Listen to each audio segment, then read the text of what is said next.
Today's episode involves a series of stories that definitively prove Saint John Bosco's ability to predict the future. And as I read them, I couldn't help but wonder what an incredible grace it would have been to have lived alongside this modern-day prophet. These testimonies are from members of Don Bosco's Society of St. Aloysius, so first we'll talk a bit about that. The Miracles and Prophecies of Saint John Bosco, a project of America Needs Fatima. I'm your host, Matthew Miller. Subscribe for new episodes every Monday, Wednesday, and Friday. The Society of St. Aloysius flourished in the oratories of Porta-Nuova and Vencilia, but it bore the most abundant fruits in Valdoco, where Don Bosco presided. Once a year, he invited the day students to eat at his table. Occasionally, he held these gatherings in the chapel, and a secretary took the minutes. These meetings included the best day students and boarders because Don Bosco wanted them all to be members of the society. They were eager to sign up and wear the medal of St. Aloysius. This society was also joined by illustrious members of the Turinese nobility as honorary members. They eagerly attended the feasts, wore the medal of St. Aloysius, and accompanied the processions. Don Bosco used to say, "Remember that St. Aloysius spent several hours each day before the Blessed Sacrament. More than his other companions, he loved those who despised him. When he was still a layman, he went to the church to teach catechism to the ignorant, corrected their morals, and acted as a peacemaker with them. While instructing the poor in Rome, St. Aloysius led them to some confessor so that they might be absolved of their faults and restored to the grace of God. When we can't catechize our poor youngsters, let us lead them where others will instruct them. How many souls will we raise from the path of sin and put them back on that road that leads to salvation? And then how many graces will St. Aloysius obtain for us from God?" Don Bosco's words were adequate because of the sanctity of his life and because of everyone's belief that he had special powers. St. Paul teaches us, "He who is united with the Lord is one in spirit with him." As for Don Bosco, God wanted to reward his exalted virtues with supernatural graces and gifts. Those gave him great help in procuring divine glory and the health of souls. They also manifested his heavenly mission to other people, for he possessed the prophetic spirit, the scrutiny of hearts, the cognition of supernatural things, the gift of tears, and the gift of healings and miracles. Don Ascanio Savio, who lived in the oratory from 1848 to 1852, and Don Vachetta, his companion, both attest that Don Bosco announced that God would bless his designs and works from the beginning. He spoke to them of the oratory that they would watch develop. Don John Turki, who came to the hospice in 1851, confirmed how even then Don Bosco spoke of a great house, great workshops, and especially his own printing press to promote the glory of God by publishing good books. He intended to spread and preserve religion and virtue in the young and oppose the Protestant errors and the flood of bad books.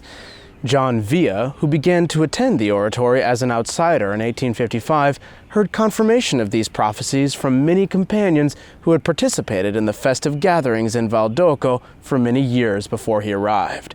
Others told him to motivate the members of the St. Aloysius Society, Don Bosco sometimes said he had seen the wonderful growth and development of the festive oratories in a dream, indicating without naming it his future community. He was telling them about the importance and reach of the society. Out of humility, he called these happenings dreams, but all young men were persuaded that Don Bosco was telling them what he came to know by the gift of prophecy. And the predictions of coming events were fulfilled before their eyes. Don Michele Rua said, "From my first days at the oratory, from 1847 to 1852, I remember that whenever some young man of the St. Aloysius Society died, Don Bosco had already announced such an event. He never announced their names. Rather, he would say, 'In 15 days or a month, someone from the society will be called to eternity. It might be me, it might be one of you. So let's keep ourselves prepared.' A healthy fear kept the young men alert to see when each announcement would come true.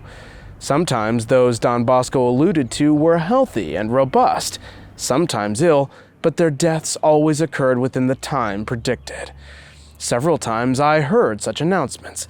Sometimes I heard about them from companions, but we always saw the predictions come true. He predicted the death of my brother and others as well. Luigi Rua was the older brother of Don Michele, who died on March 29, 1851, at age 19. He had attended the festive oratory, and his conduct was admirable.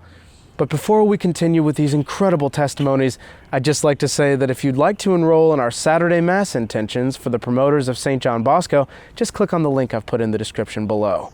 Or you can wait to the end of the video and click on the logo that's going to come up on the screen. Joseph Buzzetti described an event that occurred in 1850. One evening after Don Bosco spoke to members of the St. Aloysius Society at a special meeting and they were all about to leave, he said to them, "Count how many are here. The next time we gather, one will be missing." Everyone understood that he was indicating that one of them would die. We asked which one of us would be missing, and at first Don Bosco tried to give an evasive answer. But when pressed, he said that the name of the one who would die began with the letter B. Hearing this frank answer, the young men looked at each other, wondering, who shall this be? Only two were present whose names began with the letter B, and strangely enough, though they were not related, both were called Burzio. The young men commended one another to secrecy and waited to see which of the two would suffer the prophesied fate, because both were in excellent health. The younger of the two Burzios was a young St. Aloysius member, and Don Bosco held him in high regard. One Sunday, while Don Bosco was celebrating Mass and the young men attended, this younger Burzio became very still. Then he gave some sorrowful cries and finally fainted. The companions attributed this to the malaise, but Don Bosco, who had heard his cries, wanted to question him about the reason. The young man answered, "At the time of the elevation, I saw the host all dripping with blood, and at the same time I heard a voice saying, 'This is a picture of how sacrileges in Piedmont will treat Jesus.' This holy young man was the one who died before the next meeting." Don Rua added to this account, "Don Bosco foretold death and healing many times, even in desperate cases. I remember a certain cleric, Viale, my companion, who fell seriously ill in 1853 with no hope of recovery. Don Bosco came to see him at the hospital and advised him to appeal to a particular saint. I don't know which one, perhaps St. Aloysius, but Don Bosco promised that in 3 days he would return and find him sitting on the bed, eating, and that he would rise fully recovered. Thus he predicted his recovery, and it came true precisely as he foretold. All the names we have mentioned belong to the young men in the Society of St. Aloysius. They and many others described how God endowed Don Bosco with the gift of reading hearts. They recounted revelations during the sacrament of confession, and outside of that sacrament, revelations that some went on to confide to others. He had known their innermost thoughts and what they had forgotten or held back from previous confessions. Many of us whose conscience was not at peace with God had this strange experience. We seemed to be kept away from Don Bosco almost without our will as he mingled with other boys. At the same time, we felt the need to go to him for confession as soon as possible. When we did, we were astonished to hear Don Bosco tell us precisely what sins we had committed, even from many years before. Nevertheless, we found great relief in confessing to him because, with his help, we made a clean confession of all our sins and eased our troubled minds.